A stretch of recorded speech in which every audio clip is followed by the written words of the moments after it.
पाकिस्तान से जाधव का मुकदमा लड़ेंगे ओवैसी।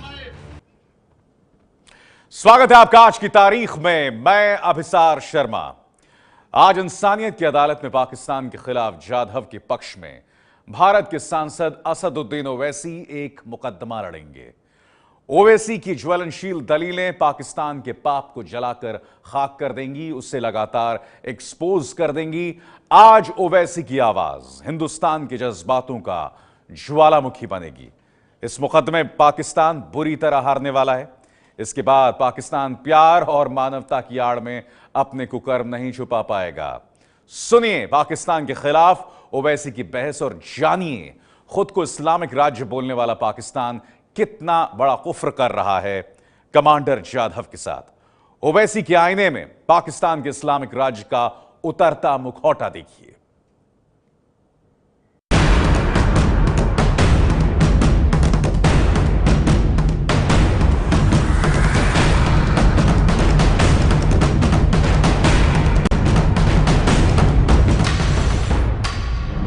महाराष्ट्र के लातूर में असदुद्दीन ओवैसी की एक सभा। पीली पगड़ी पहने ओवैसी जाधव का मुकदमा लड़ने जा रहे हैं। मुकदमा खुद को इस्लामिक राष्ट्र बताने वाले पाकिस्तान के खिलाफ है। ओवैसी जिरह करेंगे उस पाकिस्तान से जिसने जाधव को बिना बहस किए फांसी की सजा सुना दी। पाकिस्तान अगर वाकई में अपने आप को एक इस्लामी मुल्क कहता है तो पाकिस्तान को बताना पड़ेगा, इस्लाम का अदल और इंसाफ को बताना पड़ेगा। अगर पाकिस्तान वाकई में एक इस्लामी मुल्क है तो पाकिस्तान को बताना पड़ेगा कि इस्लाम में रहम किसको बोलते हैं। अगर पाकिस्तान इस्लामी मुल्क है तो पाकिस्तान को बताना पड़ेगा कि किस तरह जंगे बदर में अल्लाह के रसूल सल्लल्लाहु अलैहि वसल्लम ने उन तमाम कैदियों को माफ किया। अगर पाकिस्तान इस्लामी मुल्क है तो पाकिस्तान को बताना पड़ेगा, वो मिसाल पेश करना पड़ेगा कि जब अल्लाह के रसूल सल्लल्लाहु अलैहि वसल्लम के सामने वो खातून सामने आई जिसने रसूल अल्लाह सल्लल्लाहु अलैहि वसल्लम के चचा का हजरत अमीर हमजा का कलेजा चाप दिया, तो रसूल अल्लाह सल्लल्लाहु अलैहि वसल्लम ने उसकी तरफ निगाहें नहीं की बल्कि कहा, जा आज मैं तुझे माफ करता हूं। बताओ पाकिस्तान, क्या तुम्हारे पास रसूल अल्लाह सल्लल्लाहु अलैहि वसल्लम की रहम है? क्या तुम वाकई में जानते हो कि इस्लाम में माफी किसको कहती है, इस्लाम में रहम किसको कहती है? अगर है तुम में, अगर तुम अपने आप को इस्लामी मुल्क बोलते हो तो तुम्हारी जेलों में जो हिंदुस्तानी पैके उन तमाम को रिहा करो और दुनिया के सामने पैगाम दो कि इस्लाम में रहमत और माफी किसको कहती है। बताओ पाकिस्तान, क्या तुम्हारे पास? आज देश की संसद में सुषमा स्वराज ने पाकिस्तान की नीचता दुनिया के सामने बेनकाब की और जनता की संसद में सांसद ओवैसी ने पाकिस्तान को गुनहगार साबित किया। ओवैसी उसी पाकिस्तान को आईना दिखा रहे हैं जिसने बेगुनाह जाधव को फांसी सुनाई थी और अब उनके परिवार के साथ पाकिस्तान में बदसलूकी की गई। पाकिस्तान के पाप पर आज संसद से लेकर सोशल मीडिया तक लोगों का गुस्सा उबल रहा है। लोग ओवैसी की वो लाइनें निकाल कर लाए हैं जिसमें ओवैसी पाकिस्तान को दौड़ा दौड़ा कर धो रहे हैं। हिंदुस्तान और पाकिस्तान में वक्त में आधा घंटा पाकिस्तान पीछे, यहां पे 8:30 है तो वहां 8 बज रहे हैं। पाकिस्तान आधा घंटा पीछे नहीं है, 50 साल पीछे हिंदुस्तान से। आप हमारी तरफ नजर मत करो। आपकी मस्जिदों में बम ब्लास्ट, शियाओं की मस्जिदों में बम ब्लास्ट, बरेलवियों की मस्जिद में बम ब्लास्ट, दरगाहों पर बम ब्लास्ट, और आप अपने आप को इस्लाम और मुस्लिम मुल्क कहते हैं।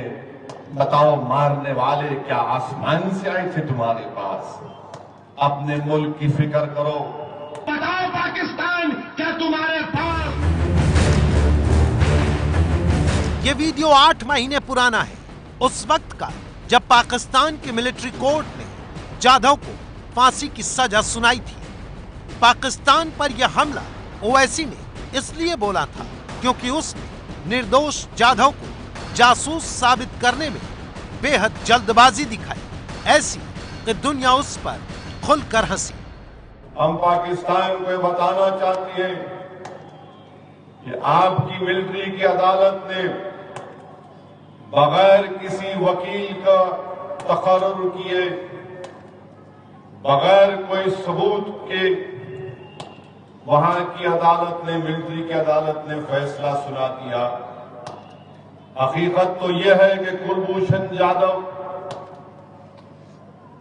ईरान में बिजनेस करने के लिए गए थे और वहां से उनको किडनैप करके पाकिस्तान ला दिया गया और उसके बाद पाकिस्तान ने ऐलान कर दिया कि हमने हिंदुस्तान के एक खुफिया एजेंट को गिरफ्तार किया।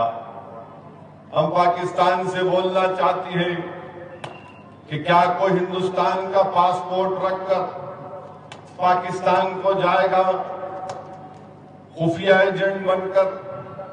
ये दुनिया कोई इसको समझने वाली नहीं है, ना कोई दुनिया इसको बिलीव करने वाली है। बताओ पाकिस्तान, क्या तुम्हारे पास?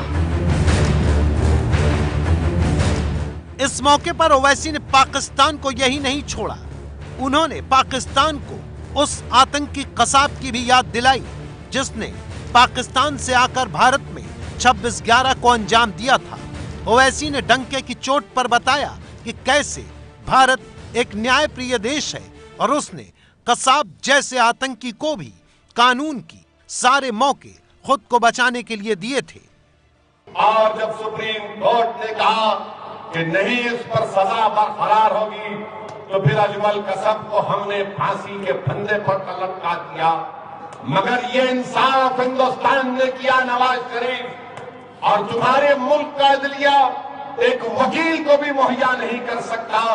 तुम्हारे मुल्क का अदलिया कोई एविडेंस भी पेश नहीं कर सकता कुलभूषण जाधव के खिलाफ, और एक अदालत का फैसला नहीं बल्कि एक मजाक बन चुका कि एक मुलजिम को जिस पर एक झूठा इल्जाम लगाया गया उस पर कोई मुकदमा नहीं टिक सकता, उसके पास से कोई असला नहीं मिला, उसके पास से कोई बंदूक नहीं मिली, उसके पास से अजमल कसब की तरह कोई आरडीएक्स नहीं मिला, मगर सिर्फ कुलभूषण जाधव पर एक फैसला सुनाकर उसको फांसी का फैसला दे दिया गया।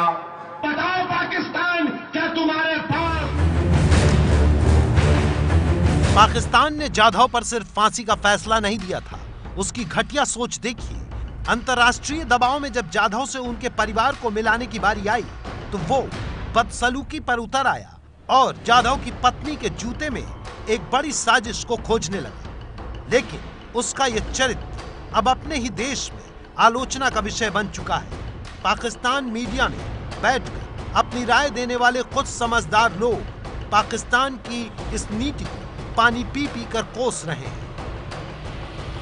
हम कोई अच्छा काम भी अच्छे तरीके से नहीं कर सकते सर, और मेरा ख्याल है foreign office of Pakistan must be blamed. आपको उसने रिक्वेस्ट किया, आप गुड स्टेप पूरी दुनिया में अप्रिशिएट किया, हमने बड़ा अप्रिशिएट किया जो पीस को हम चाहते हैं दोनों मुल्कों में है। जनाब बाजवा साहब का बड़ा एक अच्छा इनिशिएटिव था, लेकिन जिस तरीके से उसको हैंडल किया गया है, पहले तो अगेन मैं खुद हैरान हूं, इतनी बड़ी एक मीडिया की एक्सेस जो आमिर साहब दी गई है लाइव ट्रांसमिशन की, और कुछ उसके बाद मतलब जिस तरह की चीज़ें हुई हैं, तो मेरा ख्याल इसको बेहतर तरीके से हैंडल किया जा सकता था। जो गुडविल हमने बनाने की कोशिश की थी वो उल्टा आके हमारे गले लगी है। एंड ये फॉरेन ऑफिस के बाबूज जो हैं दे मस्ट बी ब्लेम्ड कि आप लोगों ने जिस तरह इसको हैंडल किया, जिस तरह की चीज़ें आपने की, जैसे जैसे आपको ये चीज़ें पहले से तय कर लेनी चाहिए। अगर यही कुछ कराना था तो स्काइप पे बात कराई जा सकती है। दूसरा मुझे बड़ा अफसोस है पाकिस्तानी जर्नलिस्ट से, बड़ा हैकलिंग की गई है, उनको माँ को की गई है, उनकी बीवी को की गई है। इससे कोई पाकिस्तान का हमने ये कहा था कि हम इंसानी पहलू के हवाले से कर रहे हैं तो फिर इंसानी पहलू पूरा दिखाना चाहिए था। जिस तरह इंसल्ट की है मेरा ख्याल है उनकी माँ की या उनकी बीवी की, एक बात बताओ पाकिस्तान, क्या तुम्हारे पास?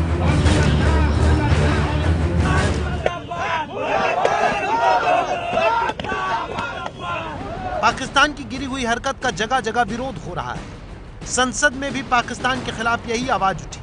जांच के नाम पर जाधव के परिवार के साथ जो किया गया उसका सुषमा ने पूरी दुनिया के सामने पर्दाफाश कर दिया। सुबह मैंने उनकी माँ से दोबारा बात की और पूछा कि क्या आपकी भी बिंदी चूड़ी मंगलसूत्र उतरवाया था, तो उन्होंने भरे गले से कहा कि जिस समय वो मंगलसूत्र उतरवा रही थी तो मैं ये कह रही थी ये मेरा सुहाग का चिन्ह है, इसे रहने दे, मैंने कभी नहीं उतारा। कि बैठते ही कुलभूषण ने मुझसे कहा बाबा कैसे हैं? क्योंकि मेरे माथे पे बिंदी और मेरे गले में मंगलसूत्र ना होने के कारण उसे ये शक हो गया कि शायद उसके पीछे से कोई अशुभ घट गया है। मतलब दोनों सुहागिनों को विधवा के रूप में पति और बेटे के सामने पेश किया। बेअदबी की इससे बड़ी इंतहा पाकिस्तान नहीं कर सकता। सभापति जी, इन्हीं जूतों को पहनकर जाधव की पत्नी 2-2 फ्लाइट्स में गई है। यहां से एयर इंडिया में गई दुबई और वहां से एमिरेट्स की फ्लाइट लेकर के वो गई इस्लामाबाद। जहां पूरा सिक्योरिटी चेक हुआ वहां किसी को रिकॉर्डर नजर नहीं आया, किसी को चिप नजर नहीं आई। हमें लगता है कि पाकिस्तानी अधिकारी इसमें कोई शरारत करने वाले हैं, जिसके बारे में हमने उन्हें कल भेजे गए नोट वर्बाल में सचेत कर दिया गया। लेकिन सभापति जी, हमारी आशंका सच साबित हो रही है। अब 2 दिन से टीवी में चल रहा है, कभी कहते हैं जूते में कैमरा था, कभी कहते हैं चिप थी, कभी कहते हैं रिकॉर्डर था। इससे ज्यादा एब्सर्ड बात नहीं हो सकती। सोमवार को इस्लामाबाद में जाधव से मिलवाने से पहले उनकी मां और पत्नी के गहने जूते तक पाकिस्तान ने उतरवा लिए थे। पाकिस्तान की सरकार अब जाधव के मसले पर फंस चुकी है। पाकिस्तान के समझदार लोग अब अपनी ही सरकार को कटघरे में खड़ा कर रहे हैं और ऐसे में ओवैसी का बयान भारत की जनता की आवाज बन चुका है, जिसने पाक को उसी के हथियार से हरा दिया और ओवैसी की अदालत में पाकिस्तान जाधव का मुकदमा हार गया।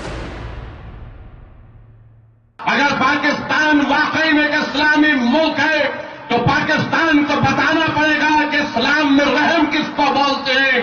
अगर पाकिस्तान इस्लामी मुल्क है तो पाकिस्तान को बताना पड़ेगा कि किस तरह जंगे बदर में अल्लाह के रसूल सल्लल्लाहु अलैहि वसल्लम ने उन तमाम कैदियों को माफ किया। अगर पाकिस्तान इस्लामी मुल्क है तो पाकिस्तान को बताना पड़ेगा, वो मिसाल पेश करना पड़ेगा। ये है एबीपी न्यूज, आपको रखे आगे।